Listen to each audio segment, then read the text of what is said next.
quarter notes. And oh, when we're gone, we will become the song. Hey there, brother, don't give up. There's not that many people that can do what we do, and we do so much. Don't you give in to despair. There's not that many people that can snatch a melody out of thin air. Don't you dare give a damn. That's awesome, Parzival. Thank you, man. Thanks for letting me know that. It's crazy how rarely people, will say that, like to songwriters, to people that and for me, it's often I've been, that's one thing that's been really, and thank you, Bobcat. Thank you very much, man.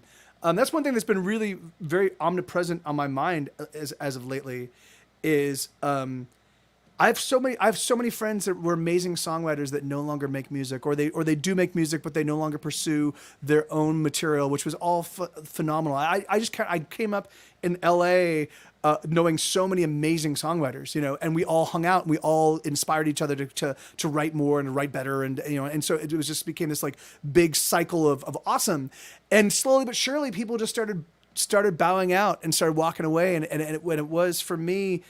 It ended up being a heartbreak, and so I realized that if you find music or musicians or people that make music that you like, you have to let them know, and you have to like the thing is it is a symbiotic relationship, and if you don't, there's a good chance like they'll go away, And in fact, there have been a handful of times during the course of my music career where I considered just walking away completely. And almost invariably during those times when I was seriously considering not making music anymore, I would get a message, an email or a Facebook message, or somebody would reach out via the Get Set Go music site and say, "Hey, Mike, I was seriously considering harming myself, and your music helped me get through that. I was having a really, I lost a family member and I was having a really terrible time with it. And your music helped." Like almost invariably, there was, and I don't get a ton of those messages, but at least a couple times a month, somebody would reach out and say something to that effect. And I'm like, and that kept me going, So back at a point in time when I really wasn't 100% certain how to monetize my music. I mean, the Spotify and Apple Music killed me, they completely removed one of my tent poles of financial well-being, and it was tough, and I couldn't tell were people listening, and so anyway, so it was just hard, it was so I feel that I feel the pain. I have a whole bunch of friends that that suffer through that. So my mom keeps on encouraging me to keep writing. Yeah, of course, Koshi Akira. The thing is like you do it. You do it because you love it, right? But the thing is that, but you also if you want to get better, you have to give it to people, right? If you want to get better, actually, that's not so. If you want to become more accessible, right? If you want what you do to become more, to get closer to the finger of the pulse of people at large, then you have to give it to people, because you have to get a sense of what works and what doesn't. You don't have you don't like Emily Dickinson wrote at her house, and her stuff did not come to light until she was dead. The thing is like Van Gogh painted and thought and died thinking he was a failure. People, you don't have to do it. You don't have to have people you don't have to receive feedback to get better. But if you want to get to a point where you can see some degree of popularity in your actual lifetime, you have to give it out to people. And it's in that process of giving it out to people, like it's crazy how much easier it is for someone to say I don't like that than for people to say I like that, And so it is, I always do try to encourage people, if you find something you love, if you find an artist you like, no matter where they might be or what they might do, just reach out, reach out to them and let them know, By the way, your TikTok of the guy with the shapes was pretty damn funny. I missed it. The lighting was designed for sunlight, and now I don't have as much sunlight. Okay.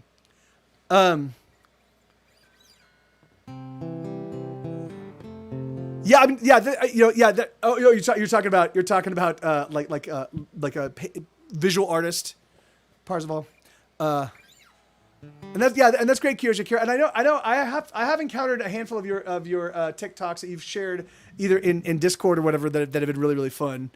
So yeah, you're very clever, man. All right, let's see. So this, I'm gonna get rid of this next song because I'm kind of running low on time because John will be showing up, and I'm thinking within the next hour. So let me see. That's 1, 2, 3, 4, 5, 6. All right, so that's all right. So 8 songs. 8 songs that'll give me, you know. Yeah, it's, you know, because the thing is, you know, like, I mean, it's crazy. You know. It's crazy to see who gets, you know, who achieves. Like for me, being able to, which I can do right now. I can pay my bills making music, and that's awesome. And that's all I really wanted. I'd like to grow my footprint enough so that I can tour the U.S. Because I tour the U.S. and I draw between like 20 and 50 people, and in some places I draw a lot more. But that's like L.A. I'm from L.A. You know. In Austin, I can draw like 50 people. You know, like you know, it used to be in New York, but the last show I played in New York, although I didn't do a good job of promoting the show in New York because I thought that Songkick and Bands in Town was going to do it all. But I would like to get to a point where I can play any town in the country and pull 50 people, any major city in the country and pull 50 to 100 people. That for me would be absolutely perfect, and then I could just cruise on that the rest of my life. You know, I'd like to, because I like to get to know. I like to show up in town and see the same faces and get to know them and hang out with them and go out for dinner afterwards and just be like, you know, and be real people. I've seen what fame does, how fame perverts and twists people. You know, and fucks with it fucks with you, you know. I don't want that, you know, but I do want to be able to do what I do and make a living at it. So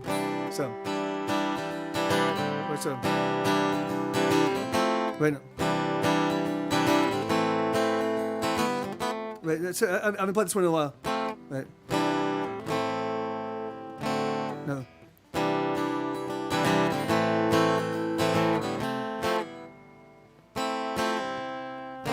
Oh, okay. I didn't chart this crap.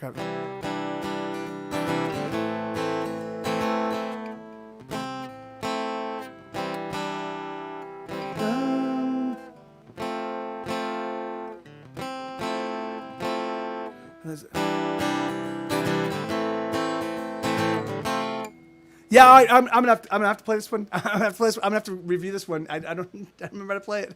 Crap. God damn it. All right, so this is a song from my 2011 release called "Fury of Your Lonely Heart." This is a song called "Hold On." I wrote this for, I had 2 friends it's sad they're no longer friends, but they were very close friends at that back in the day, and they were both struggling and I was struggling, and so I wrote the song to kind of buck them up as well as myself. Sometimes you wake up broken, and the thought of pressing on seems so fucking pointless, girl, 'cause all your joy is gone. Well, sister, I must tell you, I've been where you are, love. The pain you feel, it hurts me too. The hurts keep stacking up, but don't you lose faith, my dear. Don't you give up our hope. I will be right here. Hold on, and I will hold on too. I'll hold on for you, and we'll hold on together. Hold on, and I will hold on too. I'll hold on for you, and we'll hold on together. together.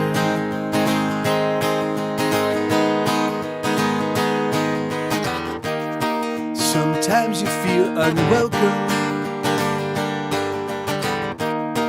unwanted and unloved, and there's no place that feels like home, and there's no God above. I know this so sick loneliness, I know it all too well. And even in the company of friends, you're in a private hell. Don't you lose faith, my dear. Don't you give up our hope. I will be right here. Hold on, and I will hold on to. I'll hold on for you. Hold on together. Hold on, and I will hold on to. I'll hold on for you. Hold on together. Hold on. Hold on. Hold on. You'll see we might just be alright. We might just be okay. We might just be alright. We might just be okay.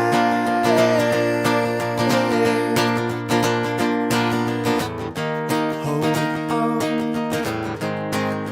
and I will hold on to. I'll hold on for you. I will hold on together.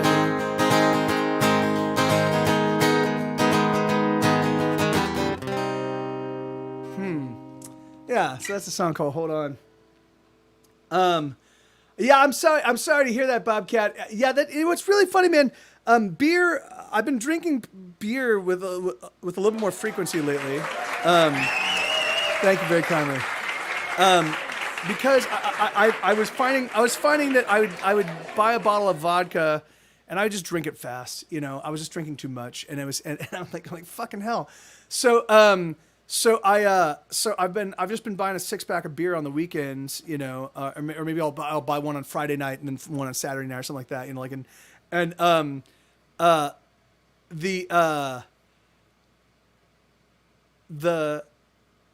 but I find that it fucks with my guts, you know. The thing is that like if I drink, I can't if I drink like a 6-pack on Friday and a 6-pack on Saturday, then Sunday and Monday, like my guts are just mangled, you know. And so I'm like, that's sorry to hear that, brother. Well, yeah, live and learn, right? Sorry, dude. Okay, so this is a new one. Was the guitar really loud on that last one? Shoot, I didn't adjust it. The guitar might have been way too loud. It might have been much louder than my vocal. I apologize if that was the case. So this is another brand new one. This is called "Self-Inflicted Wound." It goes exactly like this.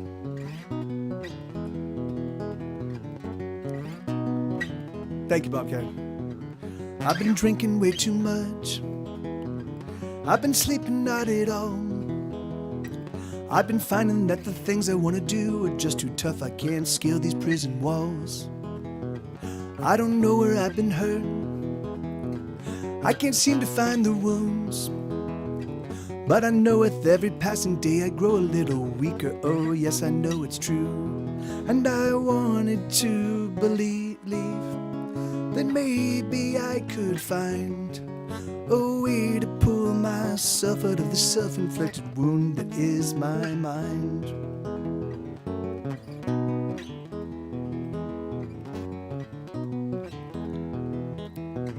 I've hurt the ones I love. Oh, I do it all the time. I used to think that I was gonna be a good man, but I'm just a man, you'll find. And I'm barely holding on. I'm hanging by my nails. And it feels like everything I put my heart into is only doomed to fail.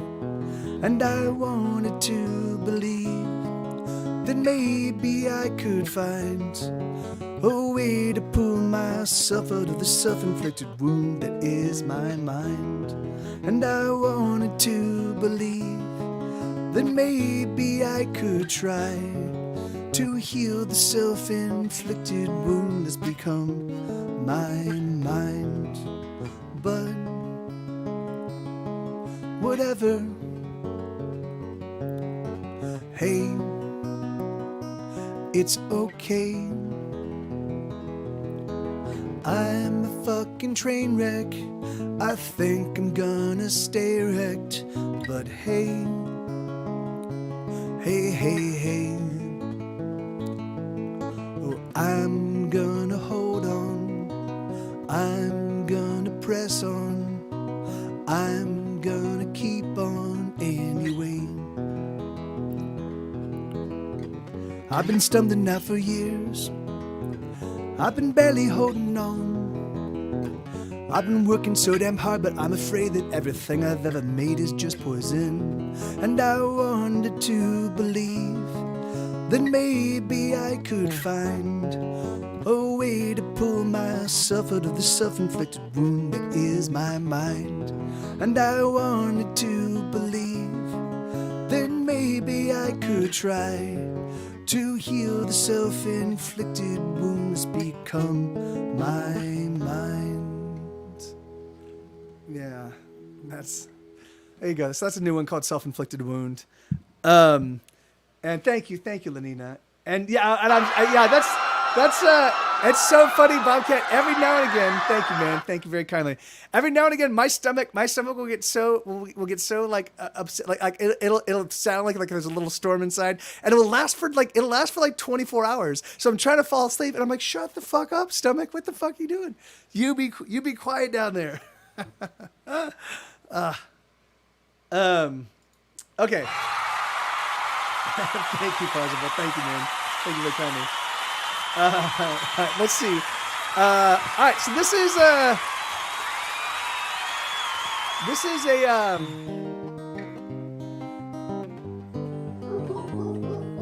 I'm sorry to hear, brother. Yeah, man.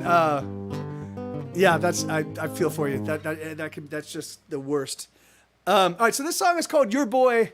I wrote this. I wanted to write some songs that were kind of about like being impoverished, like being completely broke,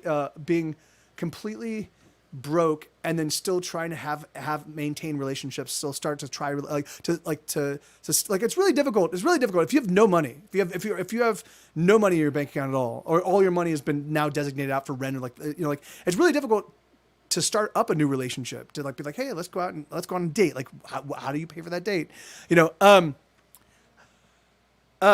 And so I wrote a handful of songs that try to capture some of that stuff. So this is one of them. This is called "Your Boy," and it goes.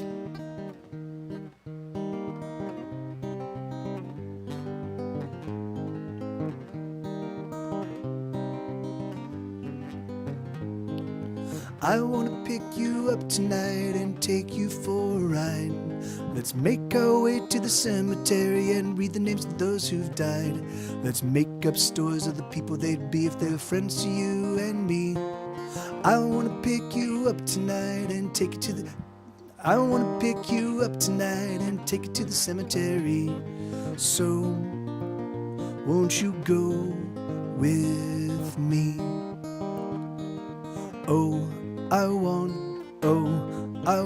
to be your boy.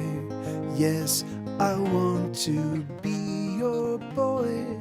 Please, won't you let me be your boy? I want to be your boy. I want to take you out tonight and learn how to couples dance. We would swing around the dance floor, a tumble of legs and hands. People might laugh, but we'd never see, 'cause there's only you and me. I want to take you out tonight and dance romantically. Oh, won't you dance with me?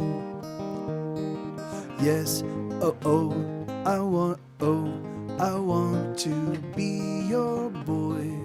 Yes, I want to be your boy. Please won't you let me be your boy? I want to be your boy. And when we greet the sunrise, we will know it's been a beautiful night. A beautiful night. A beautiful night.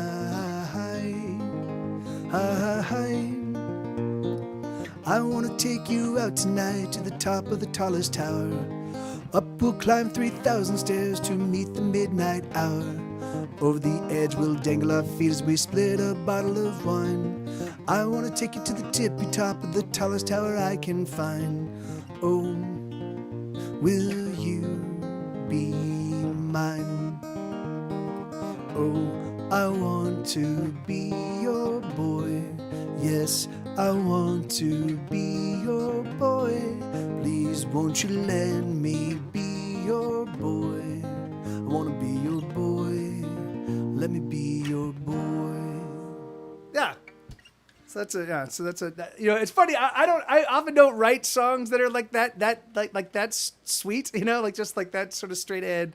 Usually there's some more damage, there's some more internal conflict and damage. But thank you, Ladina. Yeah, but yeah, I just thought because it's and the next song is also built on the same premise. The idea is that so that one is just kind of an upbeat. It's an upbeat song where you can tell that the protagonist of the song doesn't have a lot of money, is not, but even so is not going to be deterred and still wants to be able to go out and have great adventures, with the little funds that he does have, or she has. This one,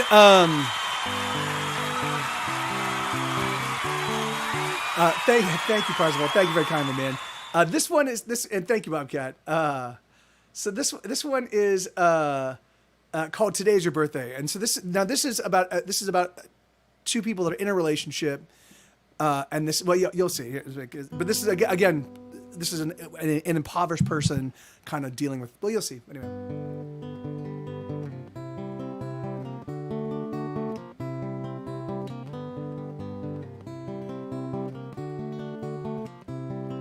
Today is your birthday, and I wanted to get you something nice. Today is your birthday, but I just can't afford anything at any price. 'Cause there's bills to be paid and food to be bought and rent's coming up, and darling, I'm caught in a maelstrom of debt and despair. And the car needs new brakes and my cards are all maxed, and they just cut my hours, so I just can't relax and take a moment to find something for you. All that I have is a heart that is tearing in half, and all I can give to you is my heart in two parts. Will that do? I give them to you. I give them to you. I give them to you. I give them to you. Today is your birthday, and I wanted to take you out tonight. Today is your birthday, but I think we're gonna stay in. Is that alright? I got a bottle of wine and a cupcake for you, and I have a new song I hope that will do. I hope you like this new song that I wrote for you. All that I have is a heart that is tearing in half. All I can give to you is my heart in two parts. Will that do? I give them to you. I give them to you. give them to you.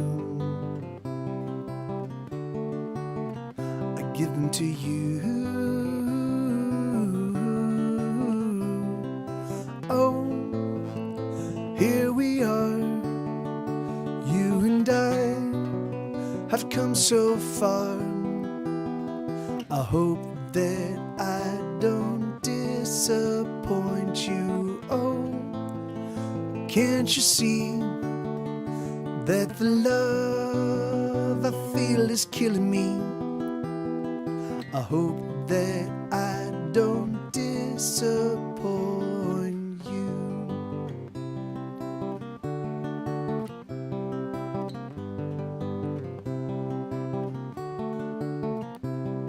Today is your birthday, and I wanted to get you something nice. Today is your birthday, and I wanted to get you something nice. Yeah, so that's today's your birthday. So again, so that's that. You know, so I've written maybe 3 or 4 new songs that kind of deal with that kind of, you know, sort of being impoverished and yet at the same time still trying to, like, you know, still trying to find a way to, you know, to express your interest in somebody or your love for somebody, or, you know, without being able to do it sort of monetarily. Thank you, Bobcat. Thank you very much, man. Okay, so, you know, in fact, give me 1 second. I need to let people know I just launched the new Kickstarter, but I forgot to tweet it out. How can I do that? Okay. So I do, Ethan. I normally do, but I only play my own originals. But I have 18 albums in stores. Number 19 is on the way, and I have like 3 double albums and 2 quadruple albums. So I have, and then even my normal records that are not entirely double records, they're like 16, 17, 18 songs. So I have, and then I also have, maybe 70 or 80 songs that don't, maybe even more than that probably now, maybe 100 and something songs that are not yet on any record. And so yeah, so I kind of, so it's just like, so I kind of run the full gamut, like, you know, and I play a lot of different stuff, but I only play my own stuff. For me, it's I do Twitch. It just allows me to kind of stay on top of my catalog and kind of and I was able to plant a flag in the sand that is the internet and say, here I am, people that dig my music and know Get Set Go, you can find me here, you know. And it's been good. It's been awesome. But yeah, but I don't do covers. But I do requests. I just don't do covers. Okay. Let's see. Hold on.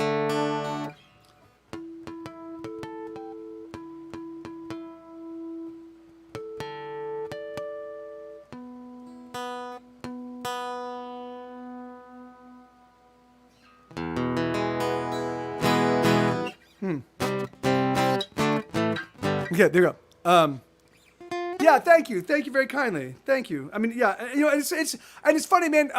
Like if Spotify, I had a lot of success in the early days of the band. Grey's Anatomy really adopted my band, and they licensed multiple songs off of my first handful of records, and they kept relicensing 2 songs, which is Wait and I Hate Everyone. So, and I love those songs, and I love that music, and I still play songs from those records all the time. But my music has changed and grown so much since then. So it's really hard. Like, I've got like full on rock tunes. Like I've got punk songs. I've got ballads, and I've got silly songs, and I've got sexy songs. And so yeah. So it's like. So I had a neighbor, and she was like, I checked out your band, and I just, which I don't understand why anybody would ever say this to any artist ever of any stripe, but she was like, I checked out your band, and I just didn't really like it.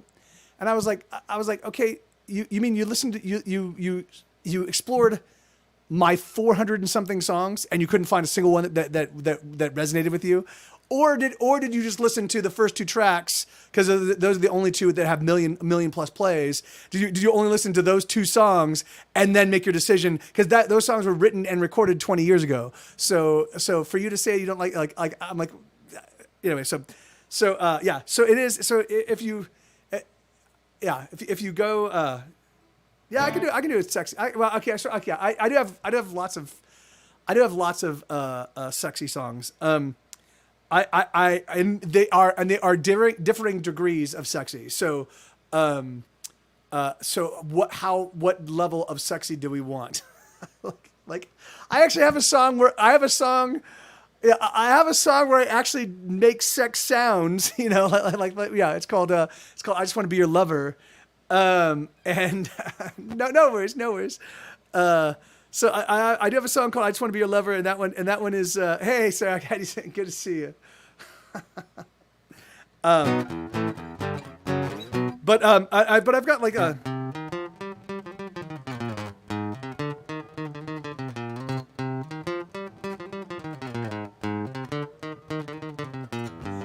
Oh, I wanna touch your skin. Yes, I wanna break it in. Oh, I need to feel her weight, the way her body lays, her body on display.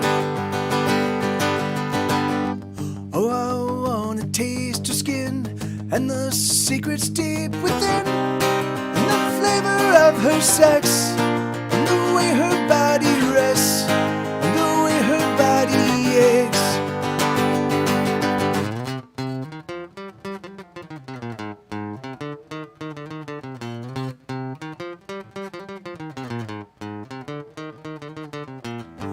Oh, I need to know her flesh and the softness of her breasts, and the things that make her sweat, and the things that make her scream.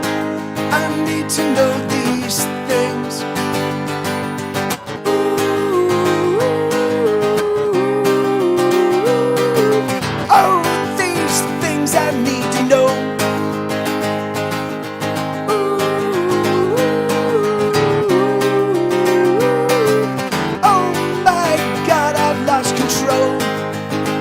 I've lost control.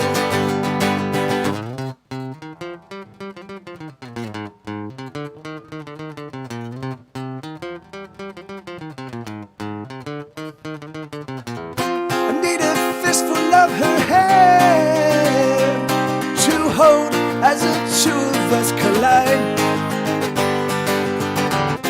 and the fury that we share will spill from me to her deep inside.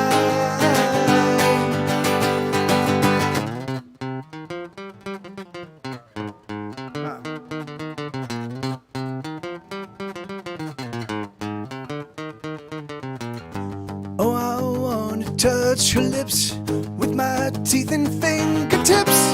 I want to feel her body come, a quaking, shaking one, till we're spent and we're done.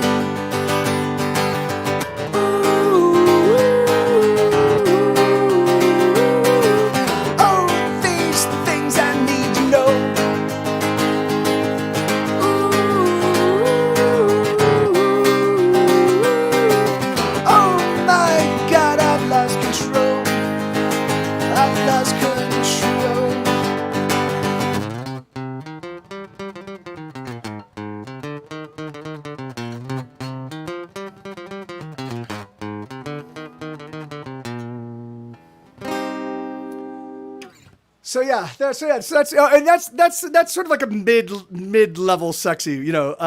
They do get more over the top and they also a little bit more subtle depending on kind of what you're. But yeah, what was it? Oh yeah, thank you, man, thank you. It was a fun one to write. As for hey, and thank you so much for the follow, Antimatter Bear. And by the way, that is an awesome handle, Antimatter Bear. That's super cool.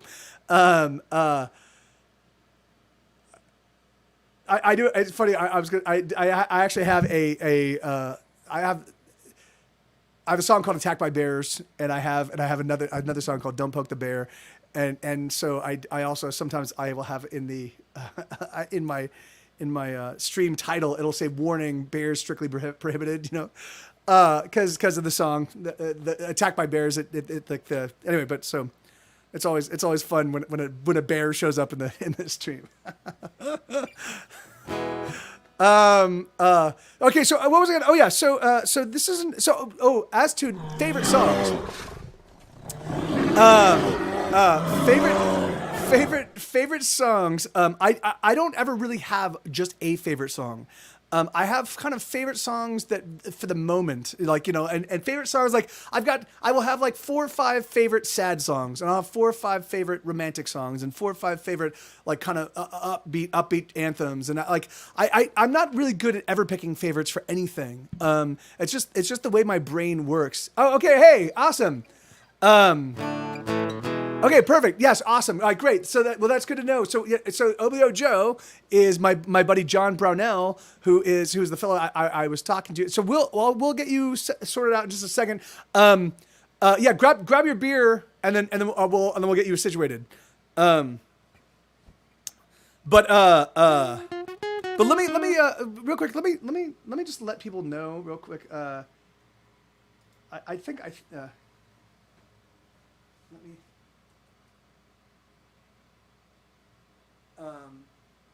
Hello. All right, wait, what was it looking for? I just want to do a Twitter thing. I just want to put out on Twitter and Facebook because. Okay,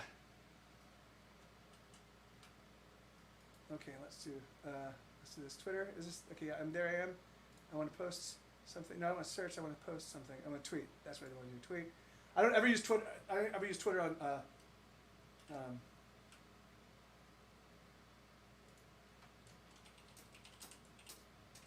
Look what I did. Okay, here.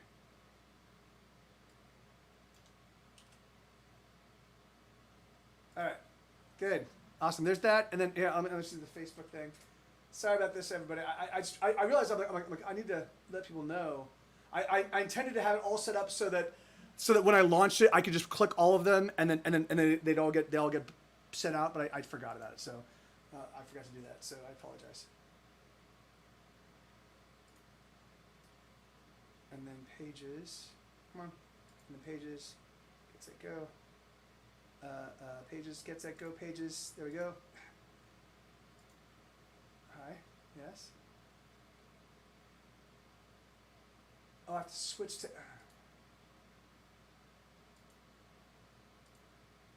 switch profile to get set go, and then, now. There we go. All right, great, perfect. Thank you. Thanks for your patience. And all right, so now let's get back to what I was talking about. Music, and John Brownell. We'll get him in here in just one moment. All right, let me see. So, oh yeah, so I'm gonna play this. This is another new one. This is one I really am loving lately. And then we'll switch from this to we'll get John in here and have him. I'll turn you guys on to his stuff because his stuff is just absolutely amazing. All right, here we go. So this is a new song called Banshee.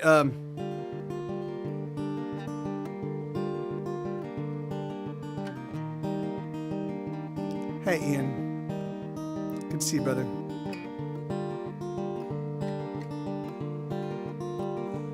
And Oblio Joe, did you see Retro Rocho's comment? Fuck yeah, man. She wakes up in a forest of bottles and tall boys. She lurches to the toilet and sounds a frightening noise. She staggers to the bed and searches about so frantically for a reason to keep going, a reason to believe that she's okay. Can she make it through the day?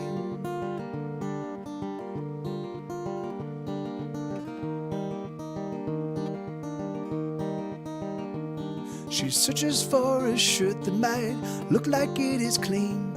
She dresses in a hurry 'cause she's late for everything. She doesn't have a smoke 'cause she ran out late last night. But she rolls one from recycled butts and sets the smoke alight. Is she okay? Will she make it through the day?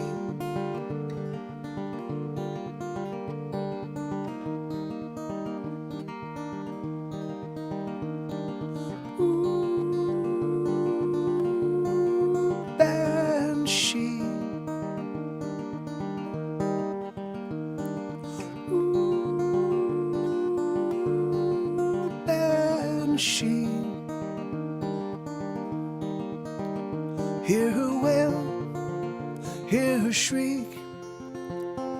Listen to the words that she can only scream. Hear her wail, hear her shriek. The emptiness that tortures her, the emptiness that bleeds. Ooh, banshee. Ooh, banshee. She lies about her drinking, no, she lies about it all. The heart that beats inside her chest feels so very small. There's something black inside of her that's feeding on her heart. She knows she has to face it, but she's never gonna start. Is she okay? Will she make it through the day?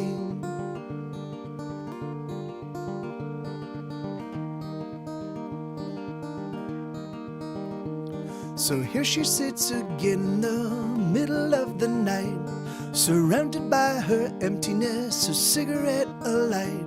She takes a drag and breathes it in, emptiness and smoke. Dawn is fast approaching, where did the evening go? Is she okay? Will she make it through the day?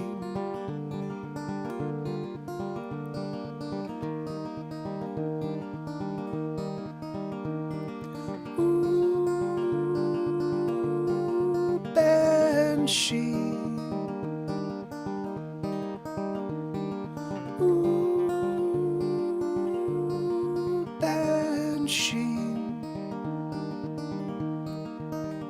Hear her wail, hear her shriek. Listen to the words that she can only scream. Hear her wail, hear her shriek. The emptiness that tortures her, the emptiness that bleeds. Ooh, banshee. Ooh, banshee. Ooh. Yeah, so that's another one of the new ones. Yeah. All right, so let's get John in here. Fuck yeah, man, this is exciting.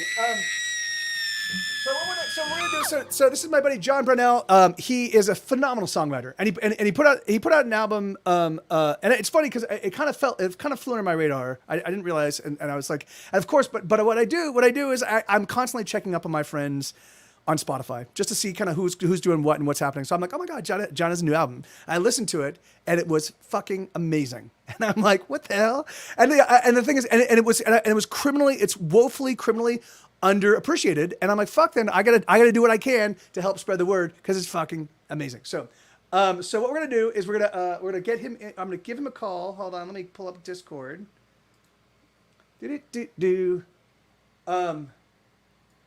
I'm glad you decided not to. Oh yeah. Oh, thank you, Ian. Yeah, thank you so much, man. Yeah. That song I just played. That song I just played. I almost walked away from it because it was too close melodically to another song.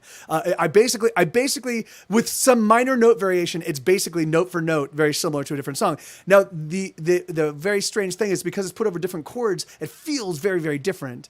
But because I recycled from myself, I was like I almost walked away from that one, and I was like I didn't. And yeah, thank God I didn't. Thank God I at least brought it to you guys and got feedback. You know. Oh, that's awesome, Parzival. That's great, man. That's awesome. And in fact, John, like that's one thing. I don't know if you you might want to also set up your Discord to basically.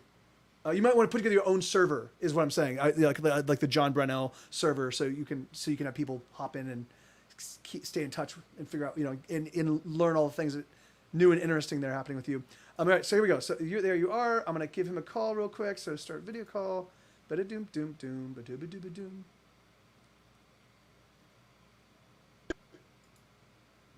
Hey, there you are. Hey, all right, here, I better mute the stream. Can you see me? I can. Yes, I can. Okay, now hold Okay. on. So now I need to. Okay, so I'm not gonna get anything from you. So let's do this. So Doom, doom, doom, doom, doom. Let me do. I just realized that I thought I could do this the way I do my Spider-Man role-playing game, but I can't. Let's do this. No, that's not it. That's not it. Hold on 1 second. Sorry about this, guys. Here, show the guest, and then let me turn this on. And then let me turn on the guest. Hey, there you are. Awesome. And dun dun dun. Dun There dun we go. dun. So, all right. So, let me put you somewhere else. So you're not. Oh no, it looks like you're all right. And Scott says I need to put out an album of. I can't read it now. Of second something. An album of 20 seconds. Oh, 20 seconds. That was a long time ago. All right. All right. So yeah, man. Heck yeah. Awesome. So I don't really know where. I guess I think I'll just look. I'll talk to you this one because that's where the camera's at. So. Yeah, I'm gonna have a trouble like not watching the live stream because you're like, it's the time, the syncing is not quite right. So I have to. Yeah. I just have to listen to you in my head. Yeah. In fact, let me do this as well because you're right. They will be hearing you coming out of the. All right, so there we go. So just talk. Make sure that we can hear you. Okay. Hello. Yeah. Awesome. Perfect. All right. Yeah. Great. Heck Cool. yeah. Heck yeah, So man. how you doing? So I'm spectacular. I've been doing really, really well. And and yourself, what's been going on? I see you're now migrating into the streaming world, which is awesome. It's a great way to find people across the planet that will dig your stuff. You know. Yeah. I mean, so once with the COVID stuff last year, I dabbled a little bit in streaming and I did a few, and then for various reasons I kind of stopped, and then I don't know. You talk a lot about the internal like conflict and struggle of being an original songwriting musician, and so I constantly wonder what the right place to be is, whether so, and there's anyway, so I'm gonna give it another try here, and I really appreciate you all this help. Heck yeah. I mean, it's really funny, man. It is, for me, I find that streaming is very much like learning to play the guitar. Like, it's just, you kind of have to do it. And like it's a discipline thing. And for me, and it's really funny because of course, people, I see people show up and they're like, I just started streaming, Mike, and I'm like, oh, that's great. And they have a handful of covers that they play. And I watch them go from like we'll raid them with, and we'll bring 20 people over and they'll be like, oh, this is amazing. And they'll go from that to like a year later, like they've got like 100 people in their audience. And it's like, and like they've got this like really active, and it hurts me to a certain degree. But again, I do have to acknowledge, like I do have to remember, and I do have to remind myself often of that. Like it is, they're playing the greatest songs ever written by the greatest songwriters ever. The thing is like when you get to cherry pick the songs you play, if you're doing covers, you can literally you can play the best music that's right in existence. Whereas totally. Whereas doing what we do, we're playing. We do have. I mean, I know that I have songs that are probably immediately accessible to most people. I know. I've got enough songs that I probably have a handful. But the thing is, but I also have to play. In order to find out what those songs are, I have to play all of the B list and the C list and the D list songs. So the thing is, so when people show up and they only give you, when the people show up in your stream and they give you like 30 seconds of a song, it's it's a total crapshoot as to like, was that my best song? Or was that like, should I just be playing one song over and over and over again until I blow up and fall, Yeah, no doubt. But the thing is like, but I do encourage you. I mean, that's the great thing. That's the amazing thing about Twitch is that like you will find people that will dig what you do. It may take as long as you do it consistently, as long as you establish this is my schedule and this is what I can deliver. Or even if you can't do a consistent schedule, that you stay in contact with the people that are following you, people that dig you. Hold on. Right. Yeah. And when I've streamed in the past, it's always just been to Facebook Live, which is basically targeting, my existing friends and family, which is great. It kind of feels like inviting friends to hang out for a little while in my room with me. Yeah. And that's, and I do, in fact, even for me, having done this for as much time as I have, There'll be moments where like my entire audience will just be lurking, and so that does smart, like at times, because I'll be like, hey guys, like is anything happening, and no one responds, and I'm like, why am I, and so but I do it's in those moments that I'm like, okay, now it's just guitar practice, and people will show up, they will show up at some point in time, and when they do, and when they start engaging, and the more you do it, for me, I found like the higher, like the more people become familiar with my music, the more likely they are to like keep showing up and keep and keep requesting songs. And so that's why I think my hope right now is like we'll be able to play some of your tracks from the album, turn people onto you, and then we'll raid you as soon as you're ready to go. We'll come raid you on your stream, and and hopefully that'll give you a nice little jump start. But awesome, that's cool. Yeah, I think I'll be able to, like, once we're done here, to like flip a switch. Oh, awesome. Perfect. But I mean, and that's the other thing is like all the technical stuff. And I'm trying to do this thing. Like I tried this a little bit in one of the streams that I did where I made some like backing tracks of a few of the songs that I have. Yeah, smart. And I mean, this is an interesting thing, talking about, trying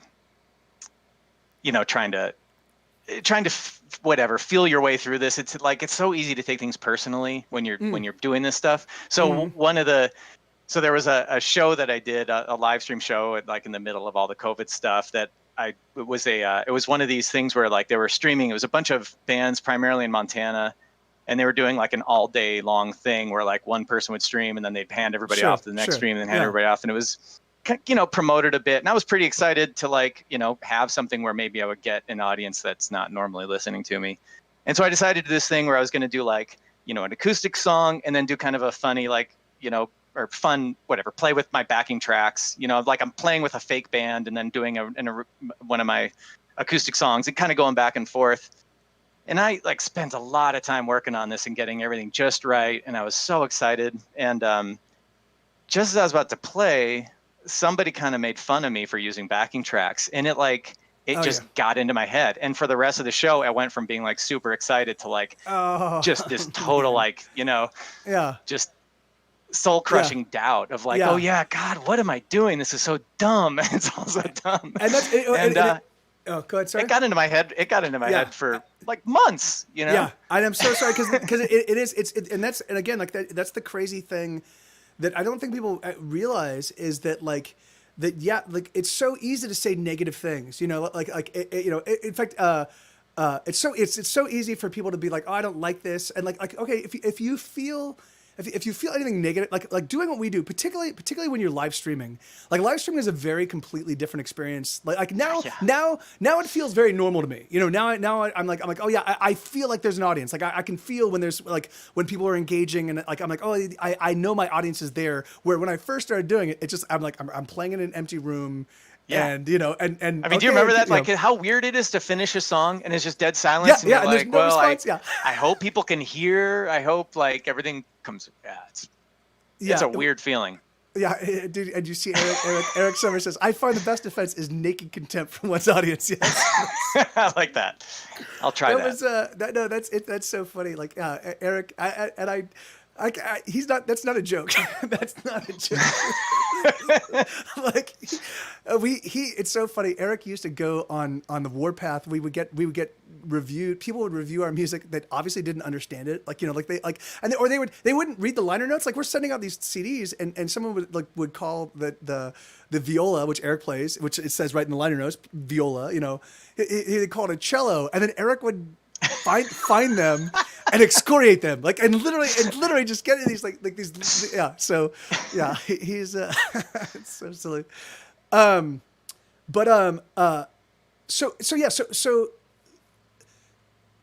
I didn't know. When the album came out, well, again, I kind of dropped off of Facebook. So I'll bet you there's a chance it came out. You made a big to do on Facebook, like, hey, I got a new record out, and I just missed it. A little bit, but yeah, like I was saying, it's mostly, I feel like right now I advertise to my existing friends and family is pretty much what I do. And this album, even, it came out of because in 2019 end of 2018, I decided to challenge myself, and so I did this project where in 2019 I wrote a song a week. I'd write a song, Awesome. record it, release it on Bandcamp, and then I actually made a video for everyone. So I would Oh, wow. do that and release it. And I know it's funny to talk to somebody who writes 1,000 songs a month. Yeah. I did this, and they they write articles about me in the local paper. Yeah. Uh, No, I mean, no, and I mean, no, then but it is, but I mean, but it is, that is a Titanic. I mean, and I don't even know where I would start in terms of doing the video stuff. It's really funny because I actually bought. I'm like maybe one thing I could do to help sell my new music is maybe I can put together music videos that I can post myself on YouTube, and and so seriously, it's worth. I mean, the thing with videos is they definitely get more engagement from just if you're just talking about social media stuff, which is kind of annoying anyway. But it absolutely is. If you post a link to a Bandcamp, you might get a few people, but especially if it's in a lot of places they have to go to Bandcamp to listen to it and stuff. But if you post a video on Twitter or Facebook, they can just click play right in the browser, and more people engage with it. So it's one of the reasons I started doing that in 2019 to just try to see how that worked, and it definitely worked to some extent. Although when you're doing a song a week, by week 20, people are just whatever. Yeah. yeah. And that's, and it's really funny. In fact, that just that idea, because again, I write a ton of material, and the thing is, for me, I do it specifically because I burn out on my music so fast. I mean, I love my songs. I love my songs when I'm playing them for people that want to hear them, and having people react to the music. That's always exciting for me, But I'm mostly into the brand new, whatever the newest shiny song I've got. And when I play a song, maybe 20 or 30 times, which happens very quickly now that I do live streaming, I burn out on these songs so fast, and so just to keep myself interested in my own music, I feel compelled to make more, which is further driving a wedge between my audience and the music, because it's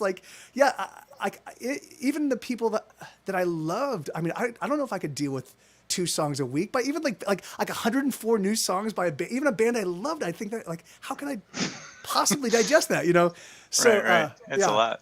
Yeah, so I doing your approach. Yeah, you're right. Like 20, 30 videos in, I could see people oh, it's another they're not even gonna click through it. And it's just all you're asking is a 3-minute commitment. Just click play, play, and then just do your other things, but just have the song in the background and listen to it, Yeah. So these are sort of the things that we are, that every person that does what we do faces, and it's funny. And I recognized this back in the late 90s when I was when I realized that we needed to get better as a band. So we needed to play live. We needed to play live, and we needed to find other bands and other musicians that we could ally with, And we did, and that was our guys from the band Arlo, and my buddies in the Halston Stops, and we put together this amazing little scene on the east side of Los Angeles at a place called Mr. T's Bowl, and for 8 years it literally made all of our careers, awesome. That's so cool.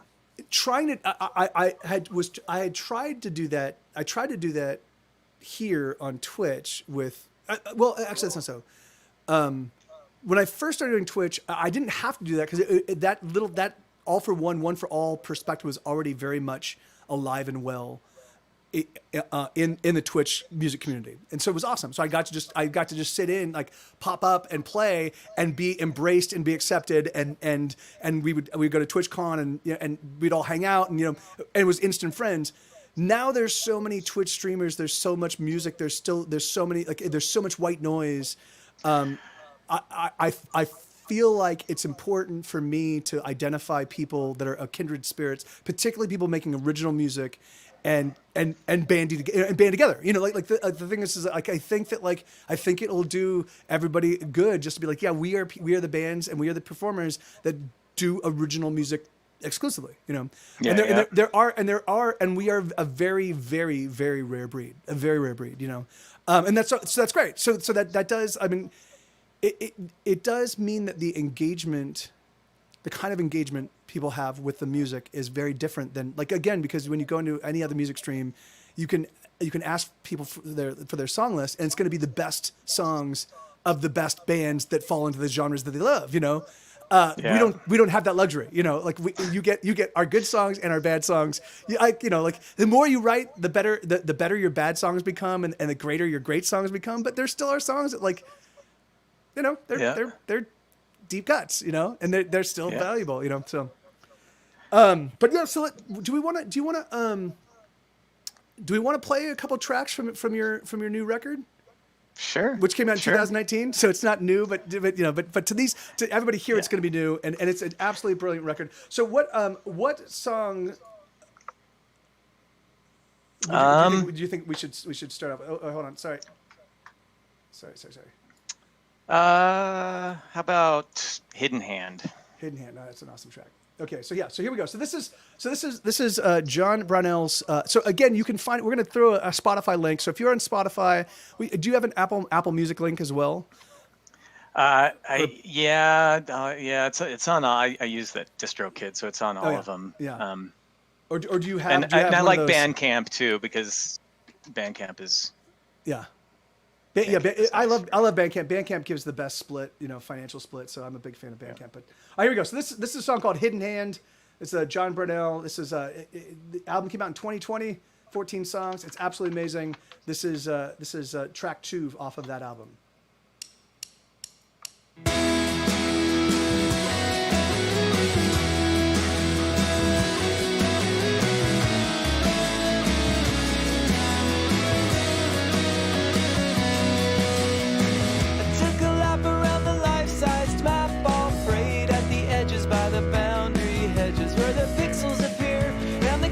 Line veers into the alpha glow. I sat alone in the overgrown as the moon's light traded with the sun's light faded, when a glitch in the system revealed a hidden schism and the seams began to show. In the grasses and in the trees, on the edge of the periphery, the cracks distract until the stitches are all I see.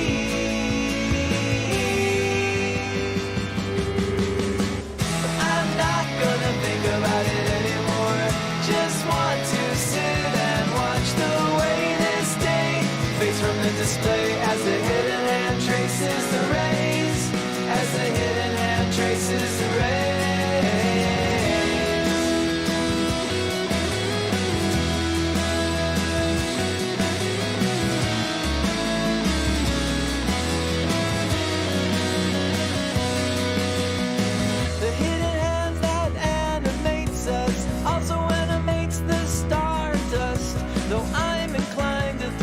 So divine as I examine its kludgy design. And could it be the engineering involved is all mundane now and pretty much solved, till these gods unaware of the gray in my hair got stuck reticulating splines. Your very own creator, master simulator, is asleep at the wheel. How does it make you feel?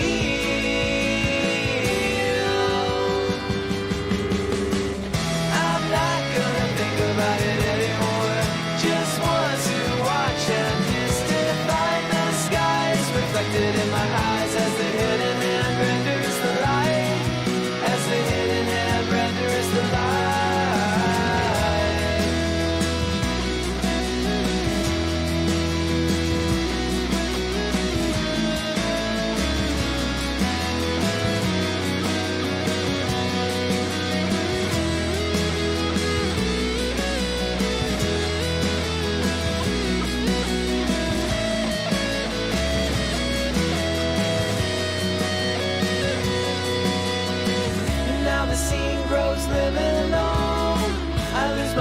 On traditional, and I surmise I'm just a copy with no original. But I'm not gonna think about it anymore. Just want to sit and watch the way this day fades from the display as the hidden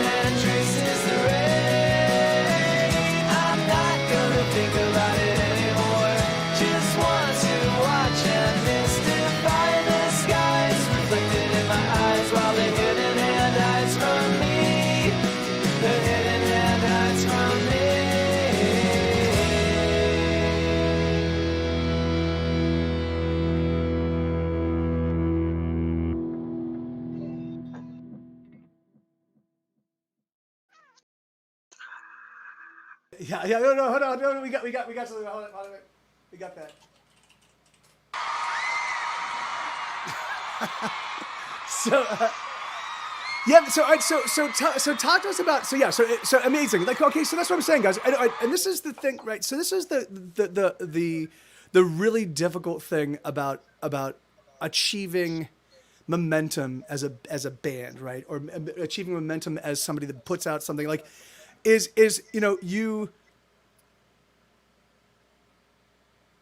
Like I'll go look at my friends like New Maximum Donkey. I love those guys. They're amazing songwriters. The thing is that like I think they have like maybe like 30 or 40 people that listen to them each month. That's to me is another complete travesty and shame. I know that I've turned people onto them. I'm like, hey, have you checked them out? And the thing is like, and I know if I were able to say to them, oh, my friends, they're kind of blown up. They've got 500,000 people listening to them every single month on Spotify. And you're like, the thing is it like to throw that kind of electricity out, people go, oh, that's amazing. Let me check this out. The thing is like, but when you're trying to build that following and you're trying to build that base, it's really difficult to be like, but the thing is if you listen with your ears, right? So if you listen with your ears, and not with your head, the thing is you're gonna realize that this is brilliant and amazing and magical music, right? Because that's what we just listened to it and we heard it. It's fucking amazing, And so, thanks, man. Oh no, it's yeah. And so I meant to talk to you about so production wise, like, did you play all the instruments? Did you bring in? Did you work with the Oblio Jones guys? What did you? So for so this album is basically like I did the song a week thing in 2019, and then I got done with it. And it was just kind of like, well, now what? Like I was saying, by the time you're doing 50 songs or whatever, at first there was a bunch of people were kind of like, oh, this is cool, and like kind of surprised. Oh, yeah, I can't believe you made it another week. I think a lot of people expected me to not get through it, and then by the end, it's just there's people kind of I don't know, whatever. It's you just sort of oversupply content or something. But so I just decided at the end, like, I got to do something with this stuff. And so I just decided this is kind of like a best of from 2019. So all the songs on this album were from that song a week. And I just picked, kind of 10, not necessarily my favorite because some of the songs so I have this other band called Protest Kids that has been on hiatus since 2019 because of COVID and all that crap. But some of these songs have made it into that band as well. But so anyway, so I went back and I picked a handful of songs. And then I just tweaked them a little bit, remixed them, and then did it. But yeah, so for all of these, I did all of the instrumentation. That's awesome. All the drums are actually like VST drums that I programmed myself. Yeah. But so yeah, that's the thing. Like I would love to, hopefully soon enough I'll be start playing with the band again and we can start actually rocking out on these. It'd be nice. Yeah. Yeah. It's so because that was one of the things I actually remarked on was just the production was very super polished, and it very much like the kind of stuff that I love where it's just there's always something new for the ears to listen to. There's always there's the things that I want to come back and there's but even so there's new. It's just there's just lots of new sounds kind of unraveling throughout the course of the entire. I mean, I love so much. Like my favorite place in the world is like is in the studio environment and just messing around with sounds and finding melodies and counter melodies and stuff. It's just like the coolest thing. I know you like that as well. So yeah. It's just so fun to explore. Like there's an endless number of chord changes and melodies. Even the simplest chord changes. There's just like infinite cool melodies in there. It's so much fun. It's so much fun. Yeah, In fact, it's really funny whenever I sit down and go, all right, I'm going to start writing en masse. I'm going to start writing songs again. I always am afraid that I don't remember how to write a song. I'm like, oh, I have no idea how I'm going to do and so what I end up doing is I end up writing like a 1-4-5. Like I start with the most simple. I'm like, can I find a melody? Can I take this really simple chord progression and turn it into something interesting and awesome? And almost invariably, I'll do that. And I'll sit and I'll tinker with it a little while, and almost invariably, not only does a song pop out, but then the melody and the narrative determines the changes that need, like, so the song starts writing itself. So all I need to do is just start. All I need to do is just kind of tease out the first little bits, and then the song goes, okay, I'll take over. You just, you sit there and let me finish this. Okay, song, thank you. So I'm curious how you approach lyrics, because for me, I feel like when it comes to music and melodies, I could write all day, every day. I could. I mean, I would never stop. But lyrics are all like that song.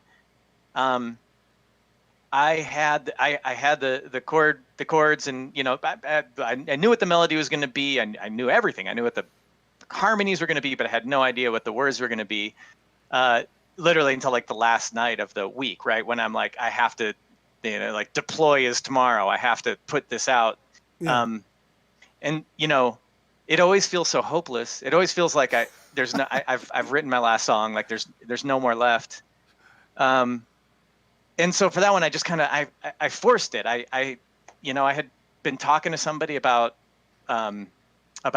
simulation theory or something. I'm like, well, I'll just write something about simulation theory. Yeah. I kind of found a book on Google and found like a line that I liked. And then all of a sudden it just all poured out, but it felt impossible until it wasn't. But I still I have songs right now that I like, just like that, where I know exactly what it's going to be, except I just can't get to the words yet. That's so, yeah. That's really funny. Not haha funny, but it's curious. Because for whatever reason, and I think it's because I started my first introduction into any type of art form at all was I was writing. I was writing poetry and then writing some prose, and then going from working at Universal and working as a writer, as an apprentice writer, and then ultimately as a development executive. I got very comfortable just conjuring up something out of nothing from a words perspective. So that's why it's never really been difficult for me, but.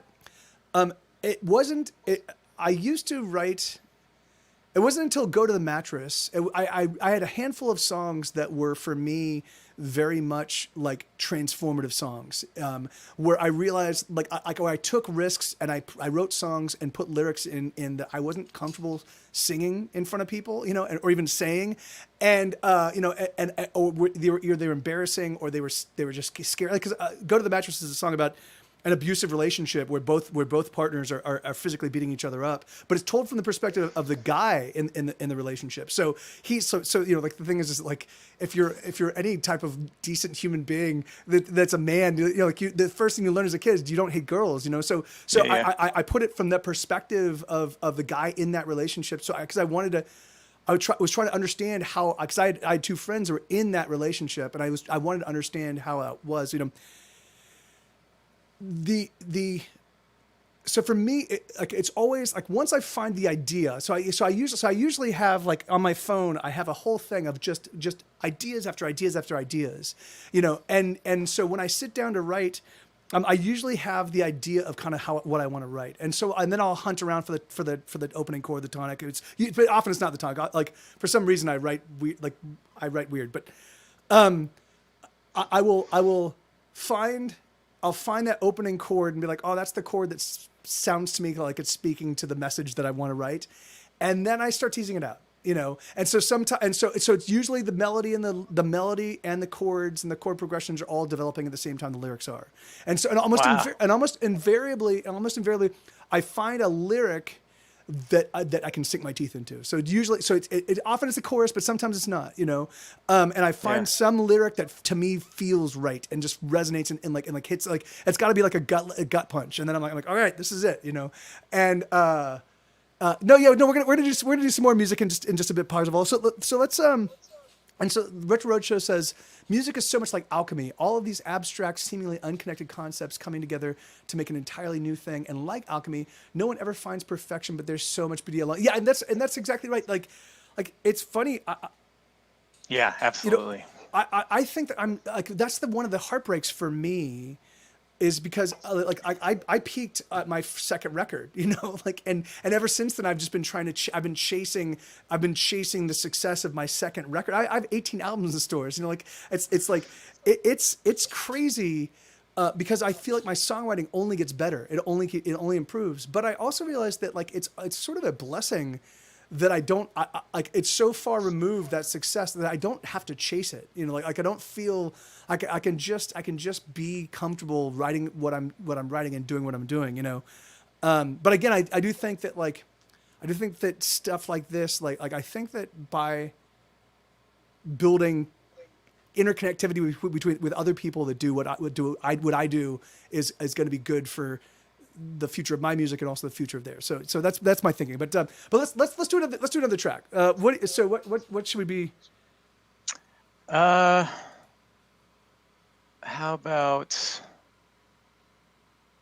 about Restless Legs? It's the first one. Okay. Oh yeah. Okay. Yeah. And then this is a great track as well. So all right. So this is Restless Legs off of the album Repeat and Fade by John Brunell, and it goes like this.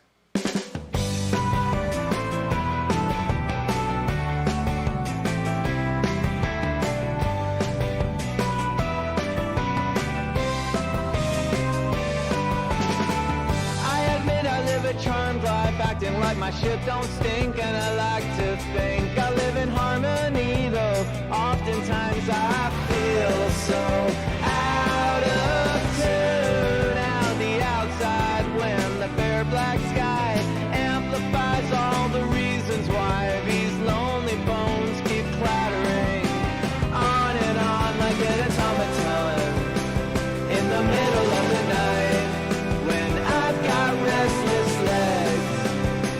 Is it bite or is it fly? 'Cause I've got restless legs.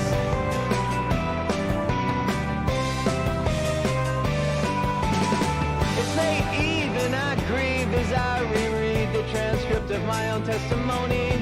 Massage my aching muscle memory that my decision tree is binary, like a whiplash, a big clash. Should I stare? Should I go? Backlash my stash to the car and catch the fast. At last, I can cast off pins and needles in my feet. I've got restless legs where the rubber meets the street. I've got restless legs.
Just gorgeous, man. Just gorgeous. Thank you. So and one of the things that when I was doing the song a week thing, one of the things that really helped was there's a subreddit that does song a week. They've been doing it for years, and so I found that after I decided to do it, I found that and it's like, oh, so I'll do this, and you have this like group of people that are all doing the song a week together, and sure. Every week they post a theme. And you can decide whether or not you want to actually write a song that involves the theme. And sometimes it'll be like a word or a whatever, or it'll be like a chord progression or something. They'll be like, write a song that has this chord progression, write a song that is about. So that one was about, it was just like the road. And my wife that night had a serious bout of restless legs and was like, oh, restless legs and road. Somehow I'll make like a country song. I thought it was going to be a country song. And then ended up being that thing. And I always thought that I'd go back and sort of, fix the words up or something. Like, do you get that? Like, I always feel like every song is not finished. Like, I'll finish that at some point. It's funny. And then that always ends up being the song. It's funny. I didn't. All right, Eric. Yeah, you sleep. You sleep well. You eat well, brother. Thanks for dropping by, man. Yeah, enjoy your food. But yeah, it's for me. It's really crazy. I usually didn't revise. I wouldn't revise my lyrics. I would just spend. I'd usually sit for like 6 hours, and I would work, and I'd get everything to as like if a line bugged me, I would just keep retooling it and reworking it until it was done. But now I'm finding that I'm writing songs faster, and then being like, oh, I'll just go back and change it. Like this line bugs me, but I've got more things I want to do, so I'll make the song be done now. And so sometimes I'll go back, I'll go back and be, no, that lyric is totally fine. And other times, but the problem is once I start changing one thing, it never feels finished for me. So the moment I change some lyric, like that song "Forever and Always" is just there. It has this kind of like it's never fully complete. So that's been and I've never experienced that until just recently. Over the past, I'd say maybe past year or so, I've revised some lyrics. And I think that I've improved the song. Like I really do. I like my changes, but they also feel like they're not finished yet. And I'm like, God damn it! Why did I do that? I should have just done it all right there and then and been like, done. This is done. So yeah. Okay. Well, why don't we? So are you ready to stream? Shall we raid you and because it's kind of time for my closing. Yeah. So give me, like you finish up and then I'm officially starting at 8. I'll probably go live like a few minutes before that and, and just be ready to go. So and it is 7:51 your time right now. Your mountain. Yes. Okay, So yeah, cool. You're right. So I'm officially going live in 9 minutes. Okay, perfect. All right, well then okay, so then well thank you for dropping in and thank you so much for having me. This is great. It's a little boost of adrenaline for sure. And we'll do and so I definitely would like to do this more like particularly if you have new projects or anything happening or anything interesting that you've got going on. If you wrote a new song and you're like, I have to share this song with like with people outside of just my what Parzival, what happened? What wait, why did you Did we upset Parzival for some in some capacity? Yeah, what happened, Parzival? Sub is gone for good. The sub is gone for good, and then left the Discord. Okay. All right. So yeah. So again. So you guys. So just seek out John Brownell. And the one other thing I'd say is check out my YouTube because I've been making these videos and then like the last few, like they're not on the album or anything. I've been just kind of releasing songs as I go, and I'm pretty proud of some of the recent videos I made. So okay, awesome. Yeah, perfect. Check them out. Perfect. And then okay, awesome. And then what will we do? Okay, yeah. So all right, so yeah. So I'm gonna go. I'll play one last song to close out, and then we'll go raid. We'll go raid John once he's up and running. So, in fact, let me make sure to follow you. But all right, thank you, brother. I'll talk to you soon. Cheers. Adios. All right. Yep. Bye. Bye. Wait, hold on. That's not good. Let's go back up to. All right, there we go. Thank you, and thank you, Retro Roadshow. Yeah, man. I mean, like that's like I said, I promise you. I mean, I know so many amazing songwriters, and the more. If I can show that there's been a direct impact, if you dig his music and if you listen to it and if you embrace it, and I can be like, hey, we took, we doubled or tripled or quadrupled or added significant number of listeners to John on all these different platforms, then I can use that information I can go back to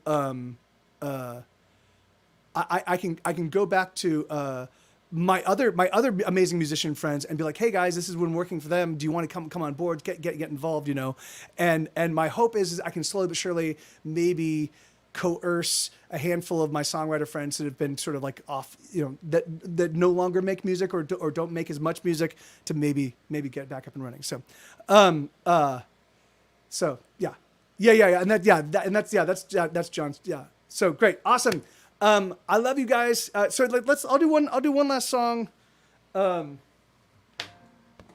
do one. Hold on. Wait, let me get rid of this guy. I don't need that anymore. And I'll do one last tune. What should we close out on? And then we'll go raid John. And so I do apologize to W Scott S1 and all the good folks at the Jackbox, the game night, the Diamond Club game night. But and thank you so much. That's L Pace, Missoula. Thank you. And, yeah, and it's awesome to see that a bunch of John's friends and fans made it out to this stream as well. Yeah, no worries, Isabel. It's just, no way, Lanina. What is going on with my brain, man? I called Paper Cat. I called Elix Paper Cat. I called Lanina Isabella. I called somebody else something. I don't know what's going on with my brain. Let's do one last one. Let's do something fun and funny and awesome. Fun, funny, and oh, here, no, we'll do here. All right, this is gonna be so. I played the first single off of the new record, so I'll play the second single.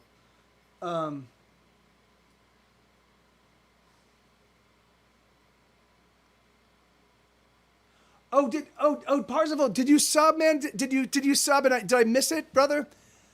I'm so sorry, man.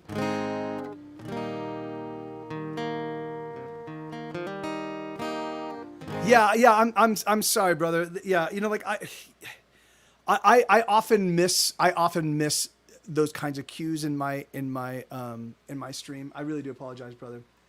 I hope I really did not mean to offend you if that did. The thing is like I'm just trying to. I have a million different moving pieces kind of coming at me at all times. So, what am I looking for? Okay. I was gonna do. So this is gonna do. All right. So.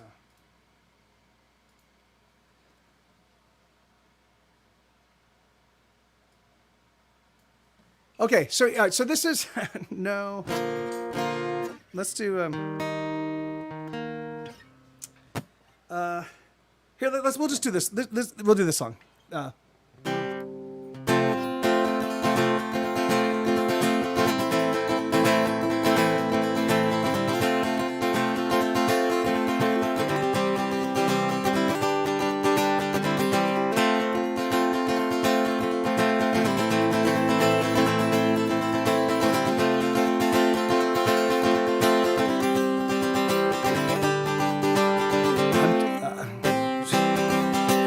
I'm too afraid to ever try to kill myself. I'm too scared of not being around. But I don't know why I'm holding on so desperately. I just lost the lyrics in this song. Let me pull this one up real quick. God. I'm so sorry, Bobcat. I really hope that you I really hope that your stomach repairs. What am I looking for? No, it's I get like you've taken some of your hard-earned dollars and offered them to me as a show of appreciation. The thing is that like you definitely do deserve to be recognized for that. I'm so sorry. Like I sometimes I just miss those things. What am I looking for? Unstoppable here.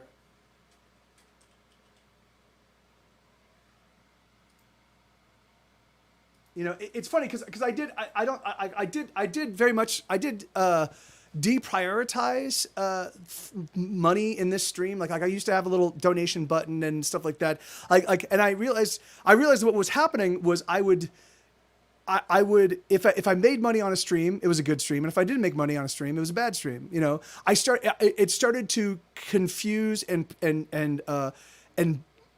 unbalance my appreciation of the people that were in my stream and the people that were actively engaging.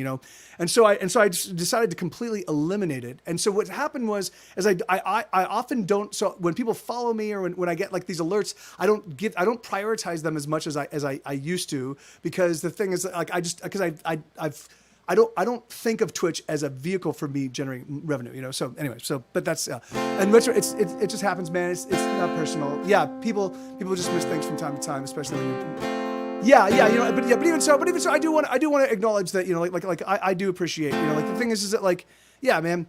Here we go.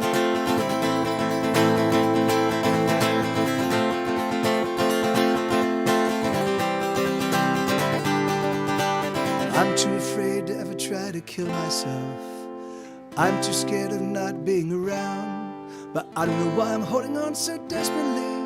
'Cause nothing is building, instead is tumbling down. I feel like the end of a song, oh, I'm fading out.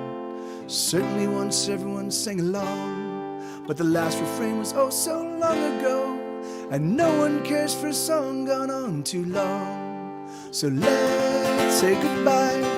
Remember me to your family. Oh, hold on tight to the memory of when we used to be thicker than thieves and larger than life, like demigods at a bacchanal, with fire in our hearts and stars in our eyes. We were fucking unstoppable. So let's say goodbye. Remember me to your family. Oh, hold on tight to the memory of what it used to be.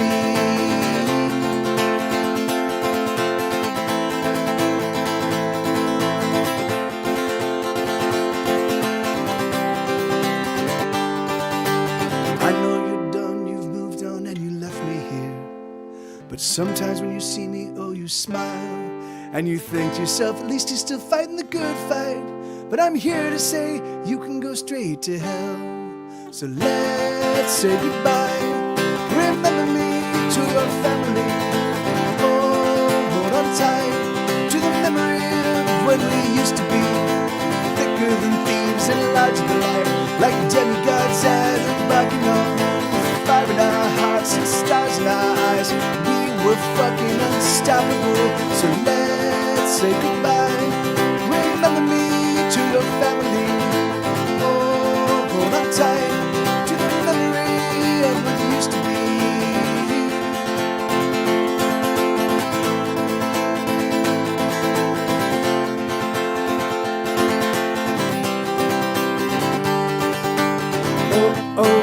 Oh. Shoot.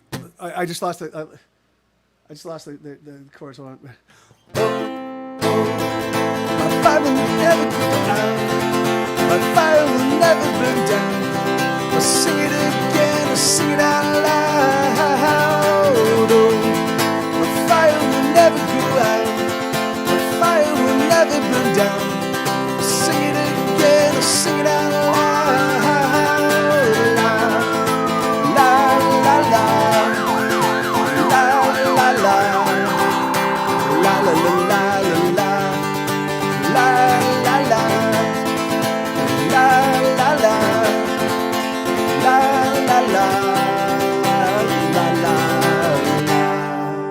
So let's say goodbye. Remember me to your family. Oh, hold on tight to the memory of when we used to be thicker than thieves and larger than life, like demigods at a bacchanal, with fire in our hearts and stars in our eyes. We were fucking unstoppable. Wow, thank you for lighting up the screen with the fire. And I'm so sorry, I have no idea. I had a complete brain fart. I played that song 1,000 times, and I was like, I don't know what chords I play. That's so crazy. But thank you. So we're gonna go rate John. I think he might be up and running. Let's just see if he is. And then he'll be playing songs like I just did, but he'll be doing them live. Thank you, Ian. Thank you, brother. And thank you guys. Thank you. Yeah. So thanks. I want to give a real big shout out and thank you to Mr. Greggles. I fucking love that guy. He's just Greg's. He's just a super sweetheart. You know, when I was in the UK in 2018, he and I did some streaming together in his place, and he lived in Stoke-on-Trent at the time. And it was just a ton of fun. He's always been just a exceptional and amazing and excellent dude. And so I want to thank him. I want to thank John Brownell for guesting and showing up here and turning us on to his music. And we're gonna go rate him right now. And I want to thank you guys, just all of you, my mods, the people, particularly some of the new folk, Parzival and Sogu. Sausage, but I was trying to remember your actual handle. But thank you for hanging out. Thanks for engaging and being here. I love you guys so much, and hopefully I see you all very soon. So we're gonna go check out John Brownell. If you can join us, that would be awesome. If not, then you have a spectacular weekend, and hopefully I see some of you on Monday.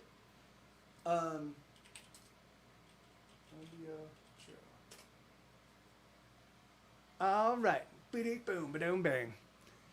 Hey, just another pod. Thank you kindly, brother. Yeah, you be well, man. Good to see you, dude. All right. And yeah, you guys have a spectacular evening, and we will see you all. And, oh, wait. Curly, I fucking love you, man. How have you been doing? Thank you for the sub, brother. And how have you been? I will talk to you. You and I should schedule a phone call just to catch up, man, because it's been too fucking long.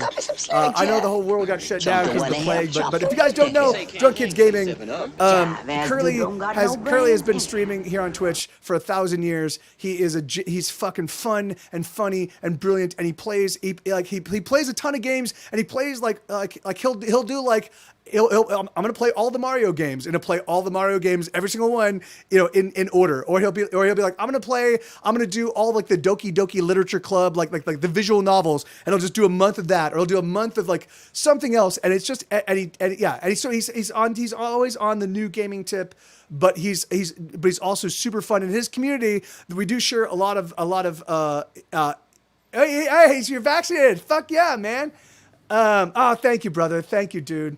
And we can make out. Yes, I'd love to make out. That'd be great. Yeah, and I see. Yeah, you've been looking really good too, later, brother. But yeah. Anyway, I love you guys. Let's go.